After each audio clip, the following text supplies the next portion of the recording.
Good day guys and welcome to another episode of Riding in Tandem. RIT, Riding in Tandem, RIT. With me, RM.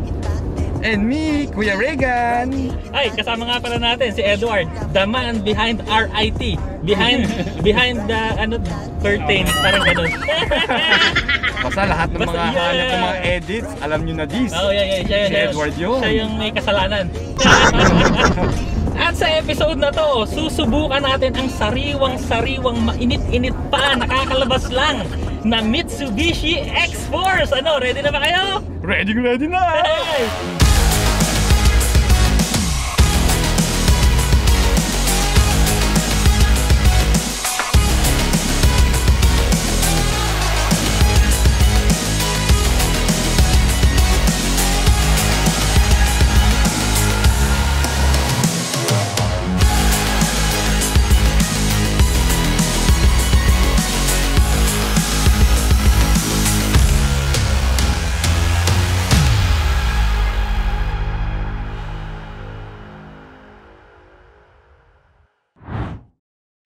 Pasalamat muna tayo sa sponsor ng ating video.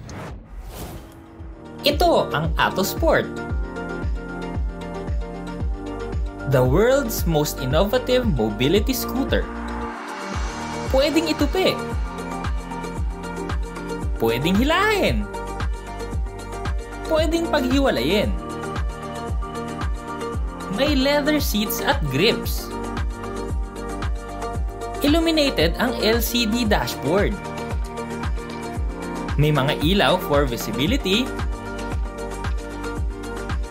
At pwedeng lagyan ng armrest. Mabilis din itong i-assemble.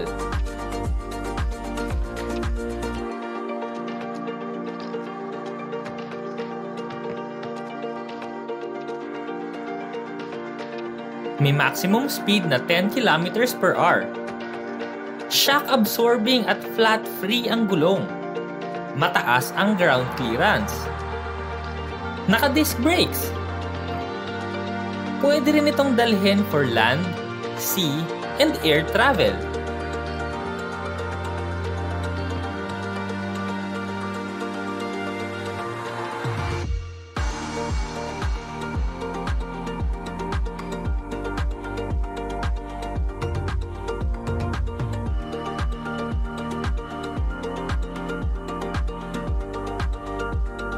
More than 20 kilometers na tuloy-tuloy ang kayang puntahan. Engineered with flair, designed with passion for performance. Be active, be free, be yourself. Autosport, moving life.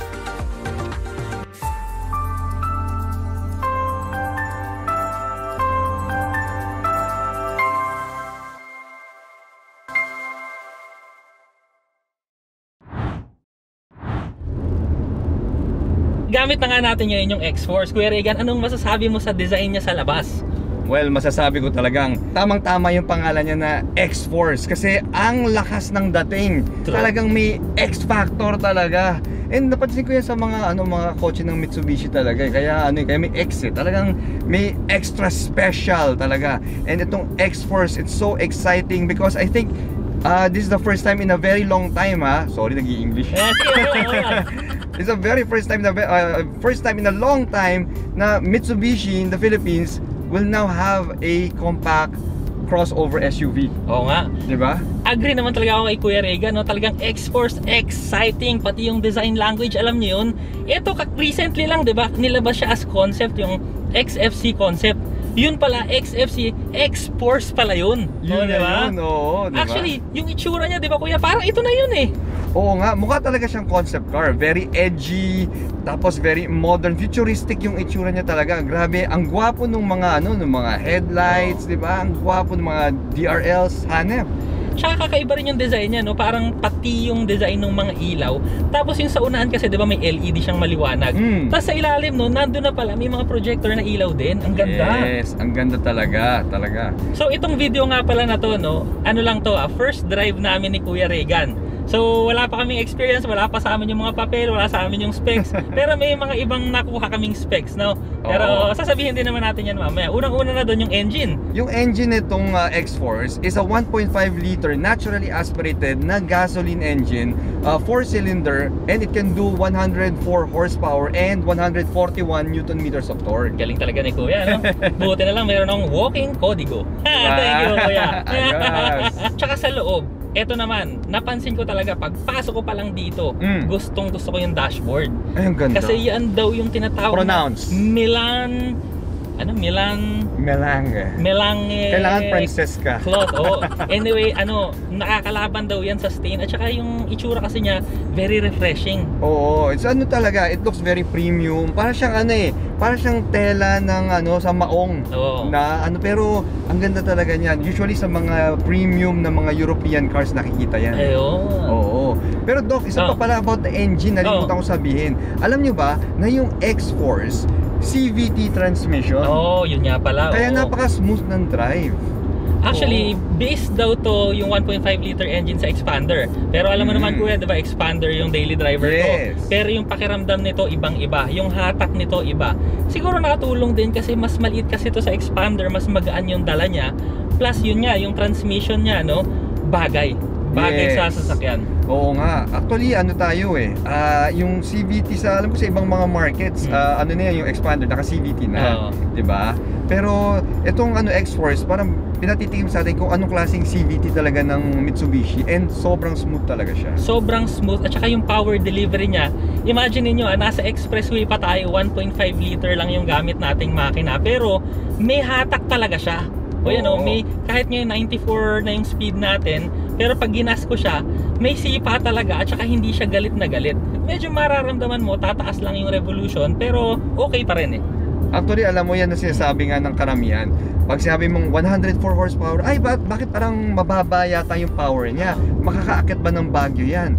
Pero alam nyo guys, hindi naman talaga sa horsepower nakukuha yan It's really more on paano tinono yung tuning nung makina, tsaka yung tuning nung transmission.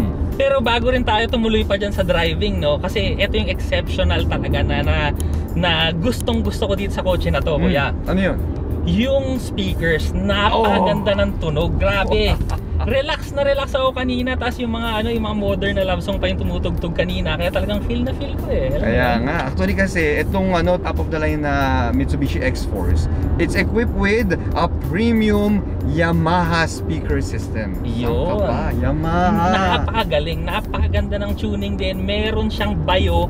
Tapos pag hininaan mo kasi yung volume niya, clarity pa rin siya. Kumbaga, yung nagsasalita, yung intinding-intindi mo kahit mahina yung volume. Ang galing.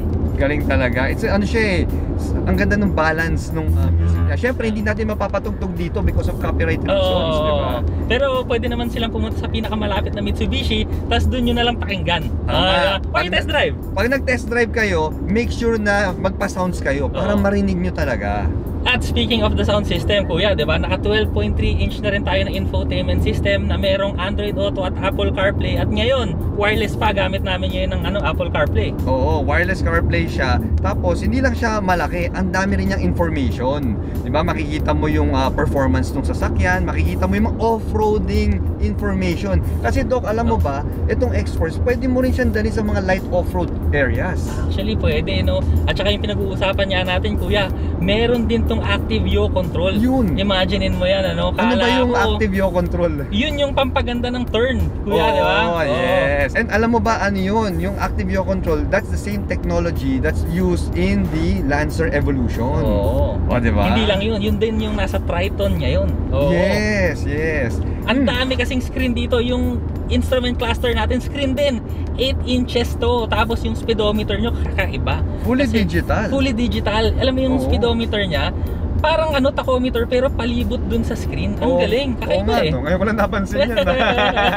Tapos meron din tong TPMS, nakita ko rin kanina Tsaka ngayon, kinukuha nga namin kung ilang kilometers per liter tayo sa highway. Actually, ito sa unang drive, hindi pa to na break in guys masyado. Kasi actually, wala pang 100 kilometers sa tinakbo nitong unit na to. Brand new. True. Pero, ang lumalabas na highway fuel economy namin, 19 kilometers per liter. Imagine niyo, naka-crossover na kayo, gwapong-gwapo, may hatak, tapos 19 kilometers per liter. Pero hindi pa final to kasi saglit pa lang yung drive namin kung dire-diretso pa to, baka tataas pa yan. Not only that, hindi lang tayo dadalawa. 4 tayo dito sa loob ng kotse with our luggage. Isa pa yun. So mabigat tayo pero ganun pa rin yung fuel economy. Matipid talaga. Luggage na pang 3 araw, kuya. Pang 3 araw. Yes.